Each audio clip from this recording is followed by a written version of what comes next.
In this video we're taking an honest and careful look at IDrive Cloud so you know what to expect before trusting it with your important files. IDrive is known for offering strong security, including encryption during transfer and storage, and it also gives you the option to use a private encryption key, which adds control but also means you're fully responsible for keeping that key safe. Pricing is generally appealing compared to many competitors, and one standout benefit is that you can back up multiple devices under a single account, which makes it convenient for people who manage files across laptops, desktops, and mobile devices. However, it's important to understand the trade-offs.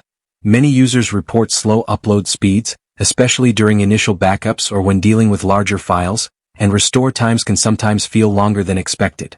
While features like block-level syncing help speed up future backups, performance can still vary depending on your connection and system. Customer support is available but may not always respond quickly based on public feedback, so patience might be required if you run into technical issues. Overall, iDrive offers solid value, reliable long-term storage, and strong security, but it works best for users who prioritize affordability and protection over raw speed. For more honest tech insights, don't forget to subscribe and stay tuned.